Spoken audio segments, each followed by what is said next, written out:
Odisha trip episode 2. ഒഡീഷയിൽ എത്തിയ ഉടനെ തന്നെ ഞങ്ങൾ പൂരി ജഗന്നാഥ് കാണാൻ വിചാരിച്ച് പുറപ്പെട്ടു.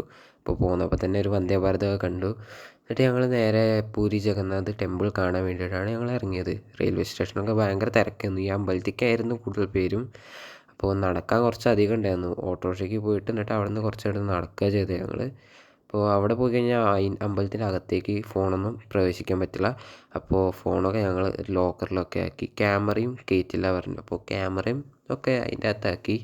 അമ്പലം നല്ല രസമുള്ള അമ്പലമായിരുന്നു, നല്ല എക്സ്പീരിയൻസ് ആയിരുന്നു. എന്നിട്ട് അമ്പലമൊക്കെ കറങ്ങി, എന്നിട്ട് പുറത്തേക്ക് ഇറങ്ങി കുറച്ച് സാധനങ്ങളും ഫുഡൊക്കെ കഴിച്ചു, ഉച്ചയ്ക്കുള്ള ഫുഡൊക്കെ കഴിച്ചു. പിന്നെ അമ്പലം ഇതൊക്കെ കണ്ടു. അവിടുന്ന് കുറച്ച് സാധനങ്ങളൊക്കെ വീട്ടിൽ കൊണ്ടുവരാൻ വേണ്ടി ഞങ്ങൾ വാങ്ങിച്ചു. ഇങ്ങനത്തെ ഓരോ സ്റ്റാമ്പും ഈ ഫ്രിഡ്ജിലൊട്ടിക്കാൻ പറ്റുന്ന ടൈപ്പ് സാധനങ്ങളൊക്കെ വാങ്ങിച്ചു.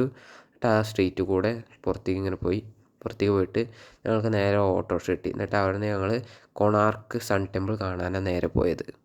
ഏകദേശം അവിടെ നിന്ന് ഒരു 35 കിലോമീറ്റർ എത്രയോ ഉണ്ടായിരുന്നു ഈ കൊണാർക്ക് സൺ ടെമ്പിൾ വരെ. അപ്പോൾ സൺ ടെമ്പിൾ എത്തിയതുകൊണ്ട് തന്നെ അത്യാവശ്യം ചെറിയ തിരക്കൊക്കെ ഉണ്ടായിരുന്നു. എന്നിട്ട് ഞങ്ങൾ ടിക്കറ്റ് എടുക്കുന്ന സ്ഥലത്ത് കൂടെ ഓരോ മ്യൂസിയത്തിൽ കൂടെ ഒക്കെ ഒന്ന് പോയി.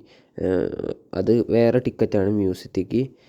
എന്നിട്ട് മ്യൂസിയം നല്ല വലിയ മ്യൂസിയം തന്നെയാണ്. അവിടുത്തെ ആ ഒരു ചക്രം ഉള്ള, ഇപ്പോൾ മോദീൻ്റെ G20 അങ്ങനെ എന്തോ സംഭവത്തിന് ഉപയോഗിച്ച ചക്രമാണ്. എനിക്ക് കറക്റ്റ് ഒരു ഐഡിയ ഇല്ല അതാ. അപ്പോൾ മ്യൂസിയം നല്ല അടിപൊളി മ്യൂസിയമൊക്കെ തന്നെയാണ്. കുറച്ചൊക്കെ കാണാനുണ്ട്. അവിടുത്തെ ഓരോ സ്റ്റാച്യൂസും എല്ലാതും മ്യൂസിയം, പിന്നെ അവിടുത്തെ ആ ഒരു അമ്പലത്തിൻ്റെ മിനിയേച്ചറും എല്ലാം ഉണ്ടായിരുന്നു. മ്യൂസിയമൊക്കെ കണ്ട് എന്നിട്ട് ഈ അമ്പലത്തിൻ്റെ ഒരു സ്റ്റോറി ഒരു ഓഡിറ്റോറിയത്തിൽ കാണിക്കുന്നുണ്ടായിരുന്നു. അപ്പോൾ അത് കുറച്ച് ഇരുന്ന് കണ്ടു.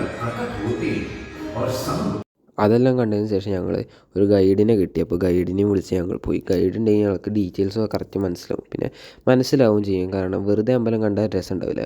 അതിനെപ്പറ്റി ഹിസ്റ്ററിയൊക്കെ മനസ്സിലാക്കി പോകുമ്പോൾ ഒരു രസമാണ്. അപ്പോൾ ഈ അമ്പലം 13th സെഞ്ച്വറിയിലാണ് ഉണ്ടാക്കിയെന്നൊക്കെ ഞങ്ങൾക്ക് മനസ്സിലായി. പിന്നെ ഓരോ പില്ലേഴ്സിനും അവിടുത്തെ ഓരോ കൊത്തുപണിക്കും ഓരോരോ മീനിങ്സ് ഉണ്ട്. പിന്നെ കൃഷ്ണൻ അതും ഇതൊക്കെ അതിൽ കുത്തി വെച്ചിട്ടൊക്കെ ഉണ്ട്. അപ്പോൾ അതൊക്കെ ഞങ്ങൾക്ക് കാണിച്ചു തന്ന് മനസ്സിലാക്കി തന്നു. ഗൈഡ് ഹിന്ദിയിലും ഇംഗ്ലീഷിലൊക്കെ ആയിട്ടാണ് പറഞ്ഞത്. പിന്നെ ഇവിടുത്തെ വ്യൂ തന്നെ ഈ ഒരു സമയത്ത് നല്ല രസമാണ്. പിന്നെ അവിടുത്തെ ഓരോ അയൺ പില്ലേഴ്സ്, ആ ടൈമിലുള്ള അയൺ പില്ലേഴ്സൊക്കെ കണ്ടു.